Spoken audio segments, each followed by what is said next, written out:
कड़ाके की ठंड थी। बाहर सर्द हवाएं चल रही थी। शाम के समय सरला अपने घर में बैठी चाय पी रही थी कि तभी दरवाजे की घंटी बजती है। सरला जाकर दरवाजा खोलती है तो सामने उसका बेटा गले में वरमाला डाले खड़ा था। हे भगवान रजत, ये क्या है? ये तू किसे उठा लाया? माँ, ये सोनल है और अब ये तेरी बहू है। मैं इससे प्यार करता हूँ और हम दोनों ने शादी कर ली है।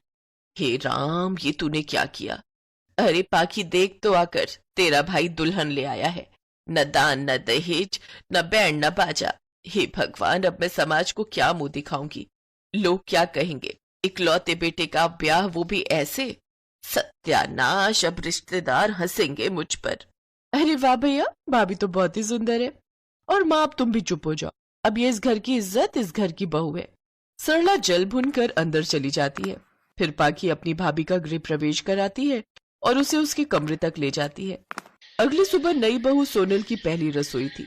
उसने बड़े मन से सबके लिए खीर बनाई और अपनी सास को भी खाने को दी। लेकिन सरला बिना खीर खाए ही वहां से चली गई। पाखी अपनी माँ को समझाती है, माँ, अब कब तक भाभी से नाराज रहोगी? वो इस घर की बहू है। देखो ना, भाभी ने कितने प्यार से सबके लिए खीर बनाई है। लो, खा लो ना। सरला आखिरकार वो खीर खाई लेती है। फिर पाखी अपनी माँ से कहती है, माँ, हम कल भाभी की मुंह दिखाई का फंक्शन रखते हैं। इसी बहाने मोहल्ले की औरतें भाभी से मिल लेंगी। ठीक है, अब तू जाकर उस कलमुही को बता दे। पाखी सोनल और रजत को ये बात बताती है। सोनल और रजत ने कोर्ट मैरिज की थी, इसलिए कपड़ों के नाम पर सोनल के पास कुछ भी नहीं था। मुंह दिखाई पर पहनने के लिए वो रजत से नया स्वेटर लाने की बात कहती है। रजत, कल मेरे पास पहनने के लिए कोई साड़ी और नया स्वेटर नहीं है। देखो ना, अब जब तक मेरी मुंह दिखाई नहीं हो जाती तब तक मैं तो बाहर जा नहीं सकती, इसलिए तुम ही मेरे लिए कोई साड़ी और स्वेटर ले आओ। तभी वहां सरला भी आ जाती है। स्वेटर लाने की क्या जरूरत है? बेकार में ही पैसे बर्बाद करने हैं क्या? इतना कहकर सास अपने कमरे में जाती है और अलमारी में रखे अपने कुछ स्वेटर ले आती है। ले, इनमें से मेरा ही कोई स्वेटर पहन ले। तू खुद तो अपने मायके से कुछ लाई नहीं, बस खाली हाथ आ गई मुंह उठाकर। लेकिन माँ जी, ये तो कितने पुराने स्वेटर हैं, ऊपर से फीके रंग के।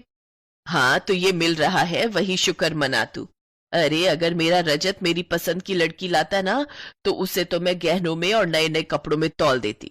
और वैसे भी मेरी कोई दुकान नहीं है जो मैं तुझे नया स्वेटर लाकर दूं, समझी? नहीं माँ, सोनल ये नहीं पहनेगी। आप रहने दो, मैं सोनल के लिए बाजार से ही ले आता हूँ।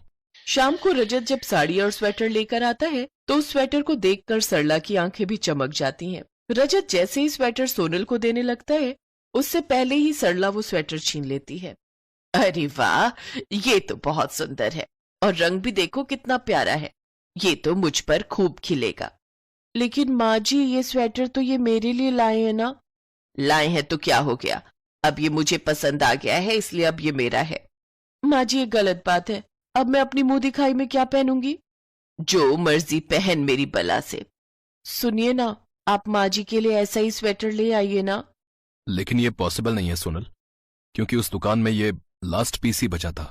मैं ये स्वेटर कल पहनूंगी। देखना, तू सबकी नजर मुझ पर ही होगी।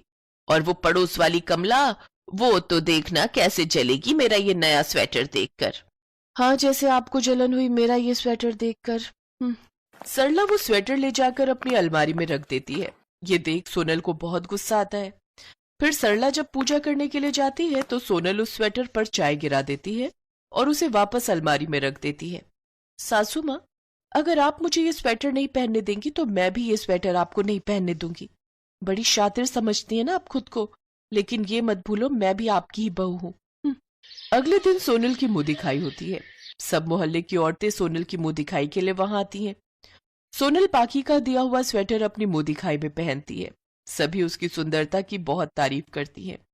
कुछ देर बाद सरला वो नया स्वेटर पहनकर वहां आती है, लेकिन वो इस बात से अनजान होती है कि पीछे उसकी स्वेटर में बड़ा सा चाय का दाग लगा हुआ है।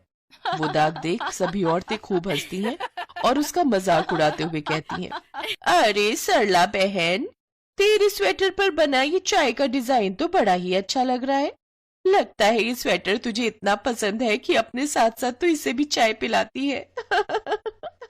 ये सुनकर सब सरला पर हंसने लगती हैं, तो वहीं पाखी और सोनल भी हंसने लगती है।